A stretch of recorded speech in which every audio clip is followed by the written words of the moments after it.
pesquisa divulgada pelo IBGE aponta que os idosos já representam 13% da população brasileira. E a previsão é que até 2060 o percentual chegue a 30%. E será que existe algum segredo para envelhecer com qualidade de vida?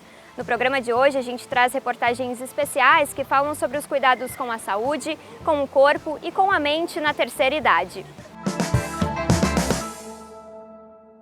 Uma doença que afeta mais de 1.200.000 brasileiros. E o pior, a maioria dos casos é de idosos que nem tiveram um diagnóstico. A gente está falando do mal de Alzheimer. Saiba mais na reportagem. A notícia de que uma pessoa querida está com uma doença que não tem cura pode ser assustadora. No caso do Alzheimer, as notícias são ainda mais preocupantes. A demência causada pela morte de células do cérebro tende a aumentar com o passar do tempo, o que exige cuidados especiais da família e das pessoas mais próximas. Isso nunca foi problema para o seu João e a dona Zaida.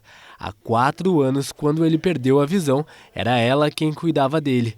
Mas desde que ele ficou sabendo que sua esposa estava com mal de Alzheimer, a situação inverteu. A gente vai levando da melhor maneira possível, né? Tem que não deixar os remédios dela faltar, sempre levando ela no médico, controlando a pressão. E o carinho comigo com a Zaida cada vez aumenta mais, porque ela está com esse problema que eu tenho que ser estúpido com ela, uma coisa parecida, né? Porque poderia ser eu também, né? Mas mesmo com todo o carinho que o seu João tem, eles dependem de alguém para auxiliar em algumas tarefas diárias. E é por isso que a dona Maria também se considera parte dessa família. Muito bom, né? Eu tenho muito carinho por eles, tanto por o seu João como por a dona Zaida, né? E muito legal mesmo a gente participar junto aqui com ele. Perda constante de memória, de orientação, dificuldades para se concentrar e até para falar. Muitos podem pensar que isso é coisa normal da idade, mas não é tão simples assim. A cada ano são registrados 7.700.000 casos de mal de Alzheimer no mundo, o que representa um novo caso a cada 4 segundos. Esse médico é um estudioso da área e analisou mais de 200 artigos para escrever sobre o assunto. O grande desafio que a gente tem hoje, principalmente no Brasil, é de se fazer o diagnóstico dos idosos que têm Alzheimer, estão por aí sem o diagnóstico, e oferecer para eles o tratamento logo no começo da doença, né? Hoje, a maioria dos idosos com a doença recebe o diagnóstico só nas fases mais tardias, quando o tratamento não é tão eficiente, e a gente vê muito deles ainda sem o diagnóstico de doença de Alzheimer, né? A perda de memória do Alzheimer prejudica a qualidade de vida das pessoas, como trabalhar, estudar, fazer tarefas domésticas e dificuldades de relacionamento.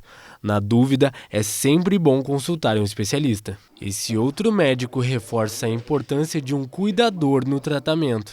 Não tem tratamento, o tratamento é paliativo e as medidas que a gente usa para diminuir essa incapacidade progressiva da pessoa continuar vivendo, né, conseguir se alimentar, assim, praticar atos até de tomar banho, de escovar os dentes, precisa ajuda, né? Então, é mais um tratamento que o cuidador vai fazer no paciente. Esse é o mais confiável. Algumas coisas simples podem ajudar, como fazer exercícios físicos, com o devido cuidado, claro. Ou ainda ouvir uma boa música.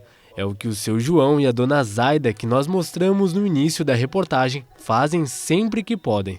E o remédio que nunca pode faltar nessa receita, eles têm de sobra. Seguir algumas orientações para garantir que a longevidade seja acompanhada de saúde e bem-estar. Consultar o médico mesmo sem motivo específico faz toda a diferença. E pode acreditar, o check-up é um importante aliado para o envelhecimento saudável. O check-up por si só já é importante para quem quer viver mais e melhor. Imagine então para um país como o Brasil, onde os idosos já representam 13% da população total e onde ainda não se tem o hábito de prevenir doenças. Nesse sentido, mais do que importante, o check-up é indispensável. A importância do check-up é exatamente essa, é a gente poder pegar as coisas ainda no início, quando elas são muito fáceis de tratar, e isso vale inclusive para câncer, né? A gente sabe hoje que quase a totalidade de todos os cânceres são curáveis desde detectados ainda precocemente. Prevenir. Esta é a palavra de ordem quando se trata de envelhecimento e saúde. Conforme explica o Dr. Senger, o correto seria que nossas mães pensassem em nossa saúde ainda durante a gestação, evitando, por exemplo, o consumo de álcool e tabaco. Já quando a responsabilidade passa a ser nossa, é preciso caprichar. O especialista explica que não tem mistério, pois é a partir dos 30 anos que passamos a envelhecer de fato, e é nessa fase da vida que o monitoramento deve ser mais frequente, a cada 2 ou 3 anos, se tudo estiver bem, e a partir dos 50 anos o processo deve mudar. Os check-ups devem ser anuais. Mas a partir dos 50, elas começam a aparecer e a chance vai aumentando cada vez mais, como a gente sabe, né? Que com o envelhecer, a estrutura do corpo humano ela vai se desgastando. Dr. Senger destaca que os exames podem ser os usuais, de colesterol, glicemia e, dependendo da idade ou orientação médica, alguns específicos, como de mama e próstata. Além dos exames, a rotina também pode influenciar positivamente, mas isso tudo vai depender do interesse e força de vontade de cada um. E se o problema é pagar a conta, seu Antônio corre na frente, literalmente. Além de esbanjar saúde, ele coleciona os títulos e troféus que conquistou depois de se aposentar.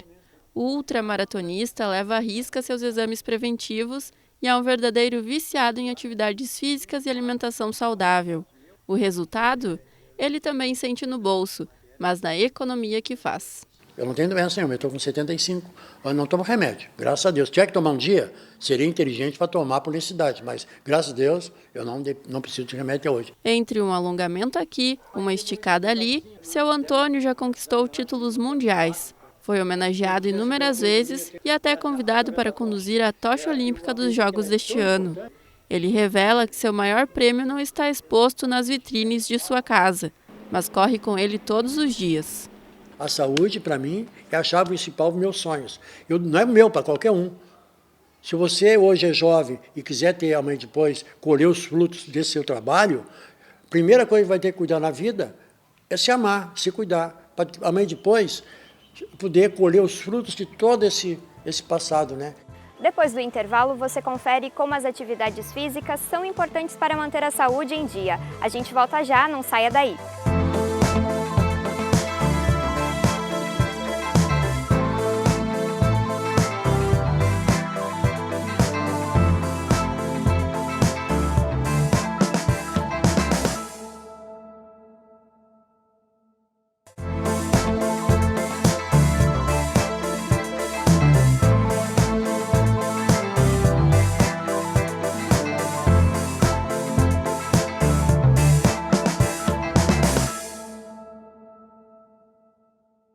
A prática de exercícios físicos é fundamental para manter o corpo saudável e forte. Na terceira idade, as atividades ainda ajudam a manter o bom humor e a autoestima. Confira na reportagem.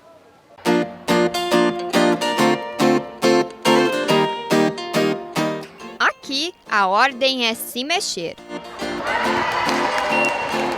O câmbio se tornou um esporte preferido de muitos idosos que buscam a prática de uma atividade física. Eu acho fundamental na parte psicológica, na parte física, né? Que o idoso, tendo essa parte psicológica, a parte física reforçada, né? Ele fica mais independente. Esses grupos, essa atividade física, essa atividade psicológica na nossa idade é fundamental. Há mais de 10 anos, Paula deixou o sedentarismo de lado. Hoje ela dedica 2 dias inteiros por semana para dançar, jogar câmbio e fazer caminhadas. Tudo isso em nome da saúde. Tenho toda a melhora, por causa que eu era bem paradinha, né? Eu era meio adoentada, tomava bastante remédios e tudo isso eu perdi, não preciso mais tomar. É na saúde, porque eu posso fazer caminhada, eu não me canso mais. Antigamente tinha falta de ar, agora eu subo qualquer lomba, qualquer árvore que tu me der, eu vou em cima dela, né? Já vou fazer 70 anos, claro que parece que tem 50, né? Em torneios como este de de câmbio, muito além da competição, existe a confraternização entre amigos. Para essas pessoas, o esporte é mais do que uma atividade para o corpo. É também um aliado da autoestima e do bom humor. Muitas amizades, de vez em quando a gente dá uma paquerada, quando a gente vai para fora, né? Nunca faz falta, né? É tudo de bom. E muitas amizades. Adoro vir, para mim é o máximo. É o máximo vir aqui. Para mim é tudo de bom, né? Helenir, de 76 anos, recebeu uma homenagem por participar do revezamento da tocha olímpica em Novo Hamburgo. Desde 2008, ela frequenta o programa de esporte e lazer na cidade.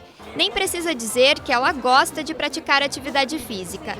A aposentada faz aulas de câmbio e caminhada pelo menos 5 vezes por semana. Atividade física, todo tipo de atividade física. Eu gosto mesmo, né?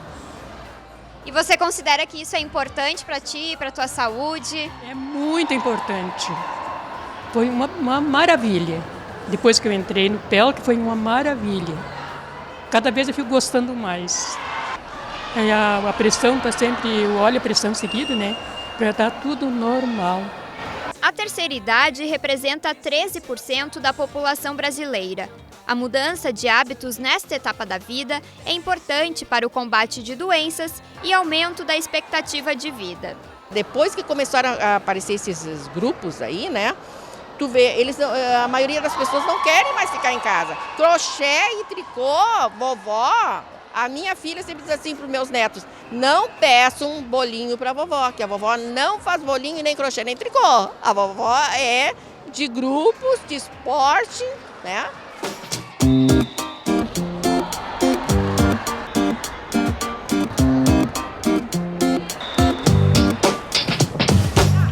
E já que o programa de hoje fala sobre qualidade na terceira idade, eu estou aqui com o Dr. João, que é especialista na área.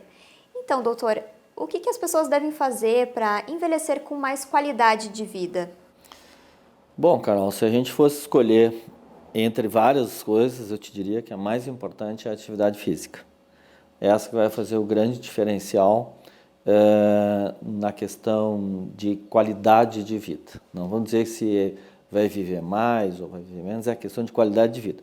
É óbvio que todas as outras coisas que a gente já conhece, como manter o peso, cuidado com a alimentação, de colesterol, pressão alta, tudo isso realmente faz parte de um contexto que deve ser cuidado, mas eu te diria que a mais importante de todas é a atividade física e, infelizmente, talvez é a que menos é observada. Então, doutor, a prática de exercícios deve começar desde cedo, mas na terceira idade, qual é o exercício mais recomendado, mais adequado para essas pessoas? Isso é uma coisa que teve uma mudança nos últimos 5 anos, né? Porque assim, até um tempo atrás, tipo 10 anos atrás, a gente recomendava só caminhar. Dizia que esse era o exercício para a pessoa idosa, né? Mas a gente aprendeu que não basta só caminhar, né?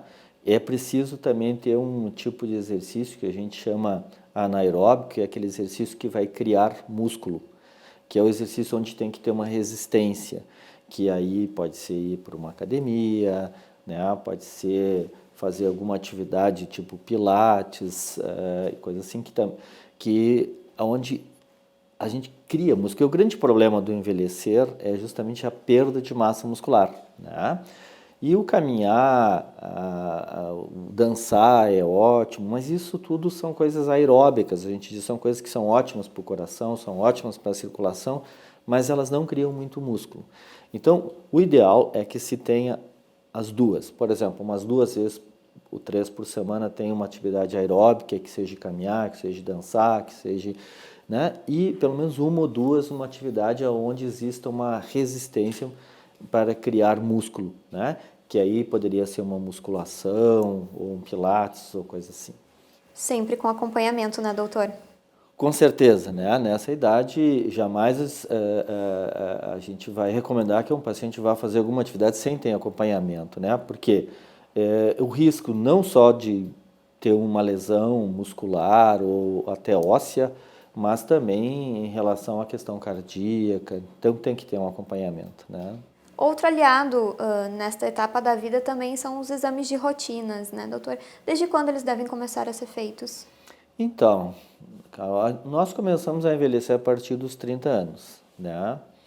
Então, eu te diria que a partir daí já estão recomendados. Não necessariamente que sejam anuais, mas pelo menos a cada 2 ou 3 anos. Aí tu vai dizer, mas por que tão cedo? Principalmente se tiver alguma doença que tenha alguma conotação familiar, né? Vamos por assim, por exemplo, se a pessoa tem um pai ou uma mãe que teve diabetes, se a pessoa teve um pai ou uma mãe que tem pressão alta, se tem um pai ou uma mãe que tem colesterol, isso muitas vezes começa muito cedo, né? E se nós deixarmos para começarmos a tratar isso lá pelos 50, 60 anos, às vezes nós já temos uma lesão estabelecida. Então começa muito cedo. E doutor, a gente tem dados aqui que indicam que uma a cada 14 pessoas com mais de 65 anos tem Alzheimer. Como é feito o diagnóstico dessa doença, doutor? Eu te diria que é até mais do que 1 para 14. Na verdade, acima de 60 anos, 10%, quer dizer, 1 para 10 vai ter, né? E essa prevalência vai aumentando à medida que a idade vai aumentando, né? Então, o diagnóstico da doença é um diagnóstico clínico, né? Nós não temos nenhum exame objetivo até hoje que nos dê essa informação, não só aqui no Brasil, como também no mundo todo. O que nós temos são exames que a gente chama de neurotestagem, que são exames que são feitos pelas neuropsicólogas, que nos auxiliam. Nós temos exames de rastreio que nós fizemos no consultório, né?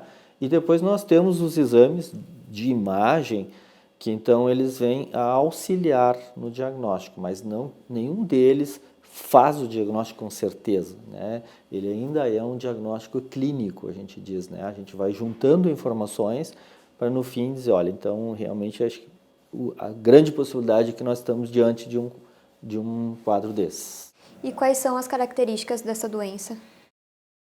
Então, lógico que sempre a coisa mais importante é a questão memória, né? Mas não é só a questão memória em si que faz a diferença, é a questão memória assim, de algumas características. Por exemplo, é aquele paciente que ele começa a não reter novas informações. Que eu quero te dizer assim, por exemplo, ele te pergunta a mesma coisa mais de uma vez no mesmo dia, ele te conta a mesma coisa mais de uma vez no mesmo dia, ou ele passa a ter dificuldade em fazer coisas que são extremamente corriqueiras a ele, né? Vou te dar um exemplo muito simples, por exemplo, vamos supor um homem que usa gravata, né? E todos os dias. Ele vai lá, faz um nó de gravata até de olhos fechados. E um dia ele começa a se atrapalhar e não consegue fazer, né? E isso chama atenção, né? Então são coisas assim, são coisas que as pessoas faziam e isso eu te diria que essa é a chave na medicina, é quando as coisas mudam, né?